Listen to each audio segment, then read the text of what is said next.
"He looks like your dead son," said the millionaire's girlfriend when she saw the black street kid. Then Jonathan Richardson's world stopped.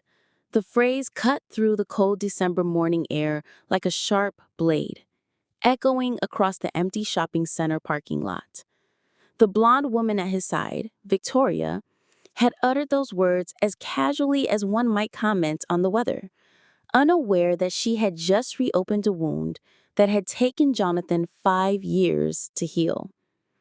The boy was sitting there on the sidewalk, in front of the main entrance, holding a piece of cardboard scribbled on by hand. He must have been about 10 years old, the same age his son David would be today if he were still alive. The resemblance was disturbing. The same curly hair, the same shape of the face, even the way he tilted his head when he watched people passing by. "Jonathan, are you okay? You look like you've seen a ghost." Victoria laughed, adjusting her designer bag on her shoulder. "Let's go." The restaurant must be packed. But Jonathan couldn't move. His eyes remained fixed on the boy, who now looked back at him with childlike curiosity. It was as if David had stepped straight out of the photographs he kept religiously in his wallet, as if time had stopped on that terrible day of the accident. "Sir, do you have any change?" asked the boy, struggling to his feet. His clothes were too big, clearly donated, and his sneakers were full of holes, exposing his toes. Victoria immediately took a few steps back, as if poverty were contagious. "Jonathan, let's go. You know we shouldn't encourage these people. They're just after more money." The successful businessman, owner of a chain of restaurants that made millions a year, remained paralyzed. There was something in that boy's eyes that awakened memories he tried to keep buried. The same intelligence, the same quiet determination he saw in David when the boy insisted on helping in the kitchen, dreaming of becoming a chef like his father. "What's your name?" Jonathan asked, ignoring Victoria's growing protests. "Gabriel, sir." Gabriel Santos. At that moment, something inside Jonathan broke and mended at the same time. It wasn't just the physical resemblance that disturbed him. It was the boy's dignified posture, even in poverty. The same dignity David had always maintained, even when cancer treatments left him too weak to play. Victoria pulled Jonathan's arm hard. "Enough. We're late, and you're making a fool of yourself. Let's go now." But as she spoke, Jonathan noticed something that made her shut her mouth immediately. Gabriel had bent down to pick up some papers that the wind had scattered on the ground. Not his, but those of an elderly man carrying heavy bags. The boy returned the documents carefully and even helped the man organize his groceries without asking for anything in return. Jonathan watched every movement, every gesture of kindness, and felt his heart race in a way he hadn't experienced in years. There was something about that boy's eyes that defied all the prejudices Victoria had just verbalized. Something that reminded him not only of the son he had lost, but of the man he himself used to be, before tragedy hardened his heart. Gabriel returned to his place on the sidewalk and smiled shyly at Jonathan, a smile that carried hope, despite all the adversity visible on his thin face and in his worn clothes. If you're wondering why a millionaire would be so shaken by the sight of a simple street kid, don't forget to subscribe to the channel, because this story of unlikely encounters is just beginning, and what happened next changed the lives of everyone involved forever, in a way that no one could have predicted.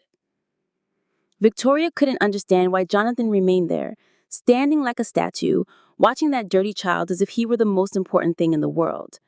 After 2 years of dating the most coveted businessman in town, she had grown accustomed to the life of luxury, but never to his moments of weakness. "Jonathan, for God's sakes, you're making a ridiculous scene," she whispered through clenched teeth, checking to see if anyone she knew was watching. "People are going to think we've lost our minds." But Jonathan didn't hear her. His mind had gone back 5 years in time to that cold hospital where David had spent his last months. The boy, even weakened by chemotherapy, always found the strength to smile at the nurses, always shared his toys with other children in the hospital, always asked if his father was okay when he was the one who needed comforting. Gabriel. Jonathan repeated the name in a low voice, as if testing how it sounded. How old are you? 10, sir. I'll be 11 in March. The same age David was when he died. The same birthday. Victoria rolled her eyes dramatically. Great. Now we're going to interrogate him. Jonathan, you're being pathetic. This kid probably hasn't been to school a day in his life, and here you are wasting your time as if he's a person. Jonathan interrupted, turning to face her for the first time since they arrived. Don't be dramatic. You know exactly what I meant. These people need to learn to fend for themselves. You giving them handouts will only bring more of them here. Gabriel lowered his head, clearly uncomfortable with the discussion unfolding about him, as if he weren't there. But Jonathan noticed something interesting. The boy showed no anger or resentment, just a resigned sadness, as if he had heard similar comments many times before. Where do you sleep, Gabriel?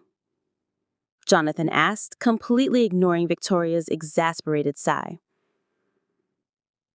There's a shelter a few blocks away, sir, but only when there's room. When there isn't, I stay right here.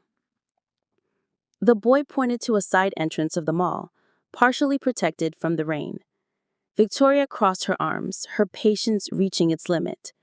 There, now you know the sad story. Can we go? Our reservation was for noon and it's already 12:15. Jonathan watched Gabriel carefully gather his few belongings, a thin blanket, a worn notebook, and a pen that looked like it had been found in the trash. There was something about the meticulous way the boy organized his things that piqued his curiosity. What do you write in that notebook? Gabriel hesitated before answering. I write down things I see. Stories I imagine. My mother taught me to write before she left. Left. Jonathan's heart sunk. She got sick. Lung cancer. She worked cleaning offices.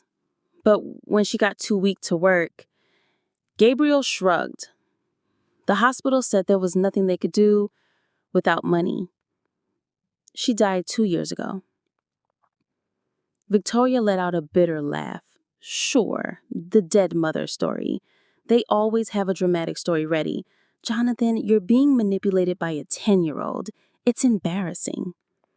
But Jonathan had been watching Gabriel's eyes as he spoke, and he recognized a pain there that he himself carried. The pain of losing someone you love because of a lack of resources, because of a system that fails when you need it most, because of a disease that devours dreams and leaves nothing behind but longing.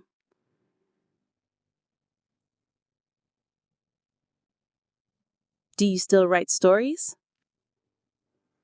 He asked softly.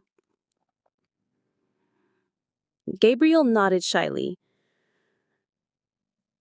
I write about people who help other people, about happy families, about children who have parents who love them. He paused, realizing he might be revealing too much. They're just silly stories.